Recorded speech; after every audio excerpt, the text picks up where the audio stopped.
Welcome back to Just Me podcast. Today we are joined by the fabulous Stef Jones. Stef, Hello. tell us all about yourself. Okay, so basics. I'm Stef Jones, and I run a charity called Onwards and Upwards. The purpose of which is to break the cycle of reoffending, and we do that by training guys on the inside, finding them jobs on the outside, and trying to support them on all sides. Brilliant. And yeah, that's that really. And how did you arrive at that? Because you didn't suddenly wake up one morning and kind of thought, well, that's exactly what I'm going to do. So tell us the history of how you got to that. Oh, blimey! Well, I'll try and give you a sort of headline thing, really. So, sort of normal, very average sort of upbringing. Only child, two parents, still married. Went to a grammar school. I was an average student. By dint of a bit of blagging and good luck, I got to a good university. Um, then I didn't know what I wanted to do. Thought I wanted to be a kids' TV presenter actually, but Wow. ended up being a copywriter, and got fired from quite a few advertising agencies for being, Did you? yeah, it's a bit opinionated and a bit lippy. So yeah, you've got to do one of two things, haven't you? You've either got to put up and shut up, or go and start your own thing. So Brilliant. I thought, well, I can't play the corporate game, so I'll set up my own ad agency with my then creative partner, who was my art director, and we set up a. Yeah, I say it was I suppose it was a challenger really. You had big ad agencies, and we set up a thing called Big Al's Creative Emporium, Hmm. which was basically a front for an agency because we had lots of really good clients, but we didn't have many staff. We employed um, our mates that worked at other Oh, agencies. how lovely. So yeah, we had a good freelance model going, and we had a lot of fun for 20 years. Wow. But what that also allowed me to do is choose my own hours. So I ended up going into Brixton Prison on Sundays to volunteer in the chaplaincy, and got in, really took to it and enjoyed it. So on Wednesday mornings, I'd go in and volunteer Hmm. in the prison, just sort of talking to the men about what they wanted to do afterwards and trying to help them think about, business plans and things like that. And at that point, started seeing a number of guys that I'd got to know reappear after they'd been released, and I really didn't expect to see them. I don't think they expected to be back either. Wow. When we sort of dug into it, it was generally because they no one would hire them. So and these were talented guys that wanted to, they didn't want to do crime, but you know how it is. If no one's going to pay you and you know Mm. how to make money, you end up going back to that. Mm. So I thought that's when I really became aware of what the guys were up against in trying to break free of this cycle of reoffending. I thought it's actually a business problem. A big Wow. part of it. If business isn't going to hire them, then they're going to end up committing crime again. So I thought, if no one else is going to hire you, I'll hire you. But lovely idea, but all I had was a little ad agency at that point, so I didn't. So I realised that I could put all my learnings from advertising and creating brands and hopefully, you know, doing memorable communications and that, which is what I spent my life doing as a career. Hmm. And being on the creative side, coming up with ideas, I thought, well, I can come up with business ideas. Got lots of friends that have had successful businesses. If I can rope them into it, we'll create strong brands and narratives and stories, and we can get that out there. Then we'll start our own businesses, and that's what we did. So the charity was the first thing, um, which we started about 3 years ago, and 2 years ago we started Exo Bikes, which is the first venture. Hmm. So the charity starts social enterprises to help the guys get on with their life. Wow, but why Brixton Prison and the chaplaincy? I mean, what made you do that? I mean, was that some kind of religious calling, or just wanted to do good? No, nothing to do with wanting to do good. I think I'm an inherently selfish. I've always been selfish as an only kid. Wow. Um, was probably indulged by two loving parents. So no, I don't think I'm a very giving or generous person by nature. So it was totally faith. And again, Wow.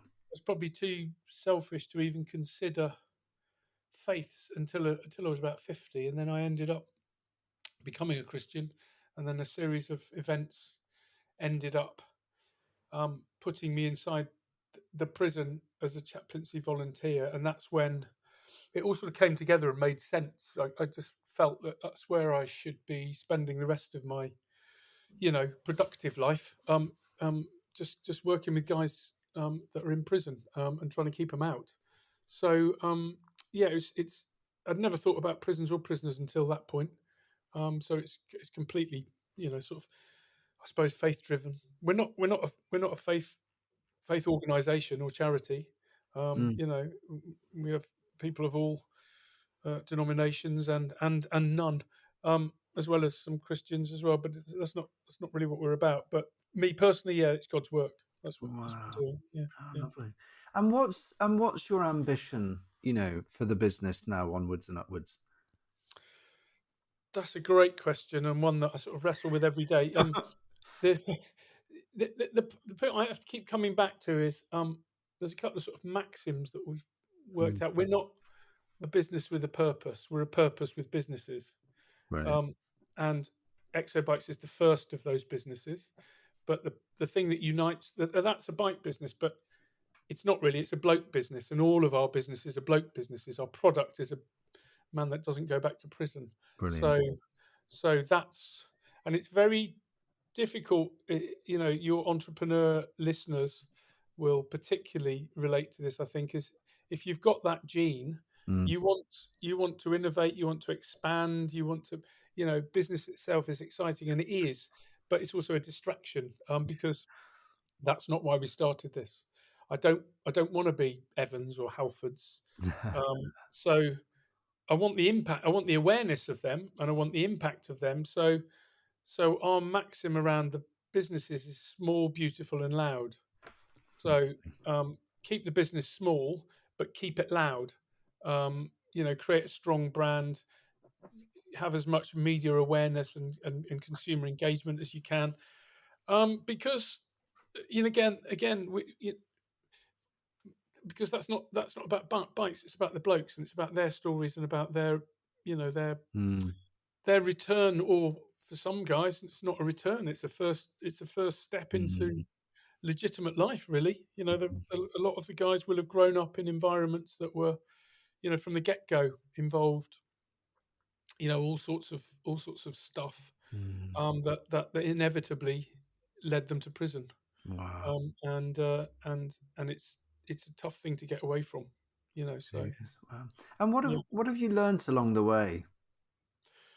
Oh, blimey. What have I'm not a great learner, Aren't you? if I'm honest. But you're a writer, Well, some would. I'm not really. I'm a sort of fraud in that just because you're a Oh, lovely. copywriter, you're not a writer. You can just come up with pithy headlines. But Right. what I've learned along the way, the obvious thing is to trust in God's plans and timing. His timing is always perfect. But that's the religious side of things. But that's what drives me.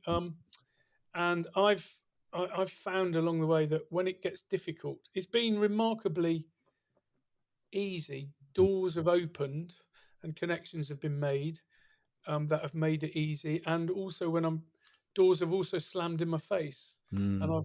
I've thought, oh, that's why has that happened? But again, it all comes back to faith and his plans. So when I then look at it, I kind of go, that's why the door slammed in my face, because that's my idea. That's me getting carried away with my own ego and let's do this, let's do that. And it's probably because I'm trying to overextend the development of the business, and I'm taking my eye off the ball, really. So what and who has helped you kind of along the way? I mean, you mentioned faith and God, but I mean, who have the people that have been, pretty instrumental, along Well, the way? yeah, the first lot, um, again, as a volunteer in Brixton, Mm. I'm 58. Well, then I was sort of, I don't know, 55, 54, grey hair, Hmm. sort of moderately educated.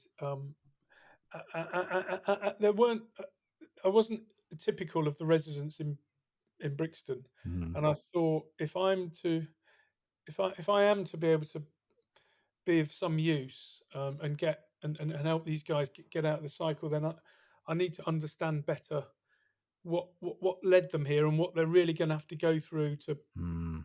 really break free of it. So I recruited through a very inspiring lady called Eva Hamilton invited me along to one of her events. She runs a thing called Key for Life, Mm. um, and and so I met a bunch of guys that had been involved in gangs, and they were trying to. She Wow. was trying to decouple them from their gang involvement and that. So over a couple of successive sessions there, I got to know some of the guys and told them what my plan was and what I wanted to do, and asked them if they would sort of become my steering committee, my mentors really, which they agreed to do, and so they helped to shape things and sort of contentious things like the name XO for XO bikes. How do you, which comes from ex offender, Mm. asking them how they felt about that. Um, because it could be sensitive, and Mm. there are people out there that say, well, you shouldn't give them that tag, and it's one of those. There was an interesting story which you'll probably cut out, but when I had my ad agency, one of my clients was Paddy Power, and we did an ad um, where we had a team of we wrote this script which was full of blind footballers um, playing. They play with a bell inside a ball, Mm. and so they're playing five-a-side, tinkle, tinkle, tinkle, and then a cat jumps over the fence and runs across the pitch, Mm. and it's got a bell on it. So they're thinking, oh, the ball's coming to me, tinkle, tinkle, but it's not. It's Tiddles, the cat, and he takes a swipe and kicks his cat up into the tree. Now, obviously, Mm. with filmmaking, you don't see the kick, but you see the cat in the tree, and we sent this script to Clearcast, who are the body that decide whether you can or can't Mm. put a script on television, and they said you can't do this. It's offensive to blind people, and I can remember saying, and this is one of the reasons I used to get fired. I said to them, "Well, how many of you at Clearcast are blind?" And they said, "Well, none of us." And I said, "Well, how do you know it's offensive to them?" Wow. And they said, "Well, we think it would be," Mm. and they said, so it's up to you to prove otherwise. So I went round the corner to Soho Square, and the blind FA were Mm. based at FA headquarters, and I spoke to the manager of the England blind football team, and he pissed himself at the script, read it out to the England players. They said, "We love this. We'll be in the script. We'll be in it." Oh, So Clearcast gave it a thumbs up. Paddy Power donated 10 grand to the England wow. for the Paralympics, and we made a great ad that was very impactful. And there are lots of understand and well-meaning people that say, "Oh, you can't use that Yeah. ex-offender, that's tagging them." So I really wanted to be sure that the guys didn't mind. A, they didn't mind, and B, they saw that they were going to play a big part in because what one of the two things we really our strategy is, you've got to get the great British public to Mm. um, reassess um, prison leavers, ex-offenders, because Mm. the clue is in the name. They're ex-offenders, and to change and to get a more balanced view rather than the one that's preached by the Daily Mail or whatever. That these are extraordinary guys. A lot of them that have got there because they had, Yeah. they didn't want to be there, and they didn't necessarily want to do the things that were going to lead them there. But in order to change public perception, we were going to start the businesses that gave the public and our guys a chance to, you know, to spend time together.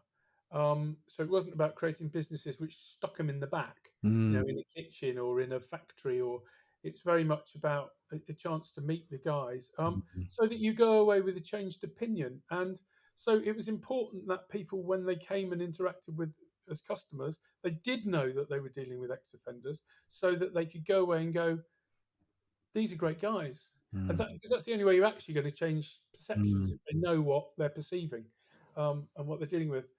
So, I mean, what keeps you going when things get tough? Because working with offenders and ex-offenders, it's wouldn't say difficult, but it's a challenging environment, isn't it? So what helps you? I know you mentioned faith. Do you know what they do? Do they? Brilliant.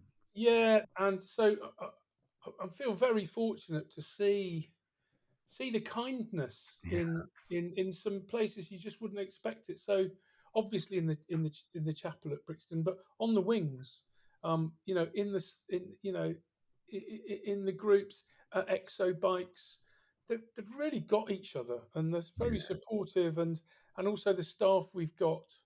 Uh, Everyone's just there for the men and for the right reasons, and so that keeps me going. It's inspiring when you see other people do it. You just kind of it's like, why don't we all do this? That Oh, no, we it's could, so we lovely. all running around moaning about the mess the country's in and the world's in with the planet and the Mm, governments and the economy and all.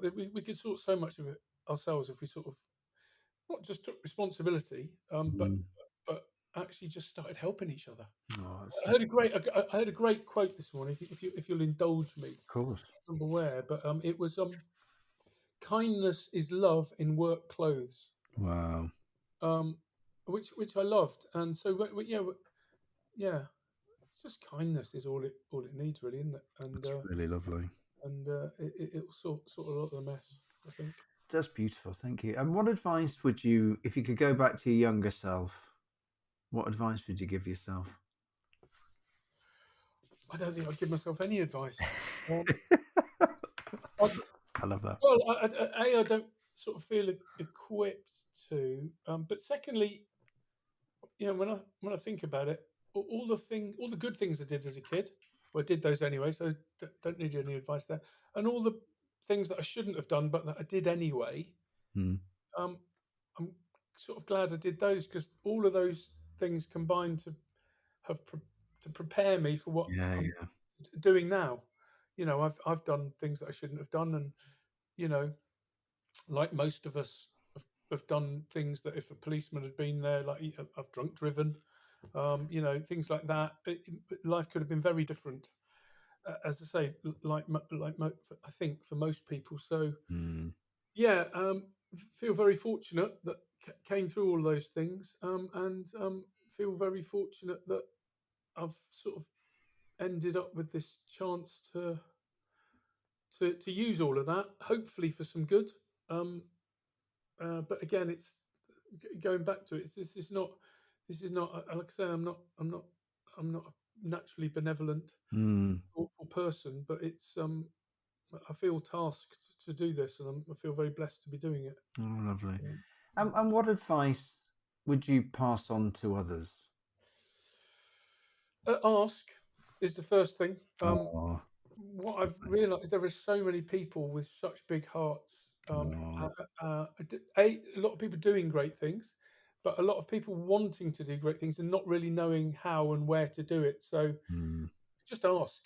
People can say no, but ask and you'll be surprised. And secondly, I wouldn't don't if you are going to do something, and you feel a calling to do it, or an urgency or a sense of the direction, then do it, and don't waste time and energy trying to convince naysayers or people that clearly don't get it or they don't want to help. You'll find people, or people will find you that do want to help, and just take the easy option. That will pay dividends. So I've spoken to lots of people doing incredible work, mm, and I'll talk about prisons, and their eyes sort of glaze over. mm.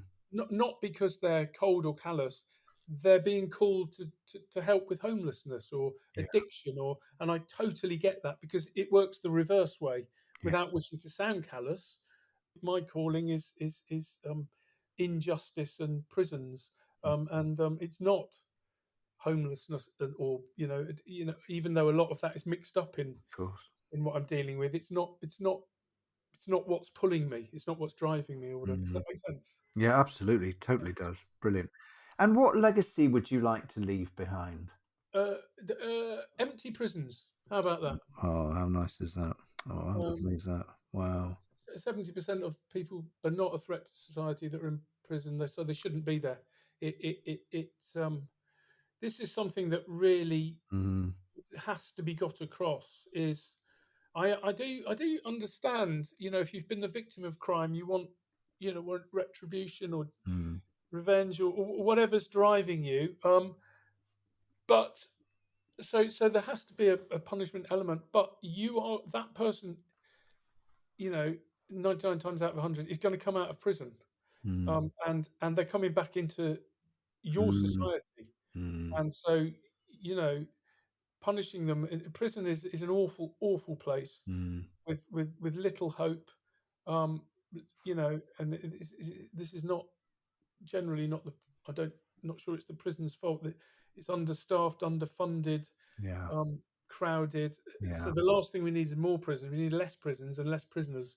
yeah. And then the guys that we do have to send to prison, you can really focus your resources on trying to you know turn those lives around into productive lives. But the rest of the people, what I can't believe is it's whatever 45, 50 grand to send a man to prison, Mm, a woman.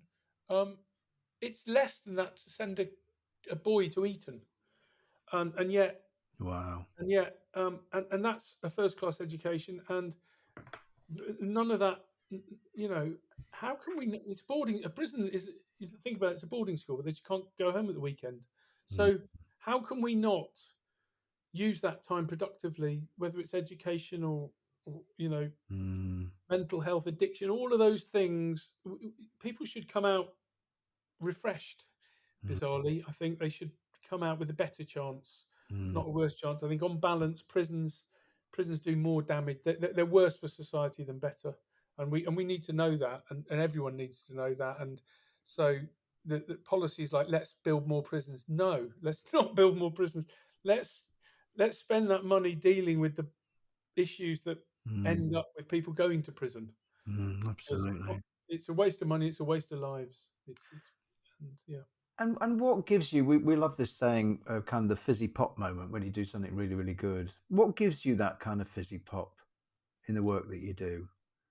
I think for me, I don't think it ever appears by design. It's just surprising sometimes. It just catches you that Mm, you just see someone doing something for someone else, or step like Daryl when he stepped up and spoke at mm, Wandsworth Prison mm, and just moved 150 people. The impact that that man had on all those. I mean, no one's going to forget that. no. And that's a guy that and a life that a lot of people would have. A lot of people would have tried to help him. A lot of people would have written it off because he just couldn't break free of addiction and that cycle. But he has, and now he's just inspiring. What he's using his past to yeah just help people. And it's just kindness. It's just That's kindness. That's beautiful. it. Mm. Really lovely.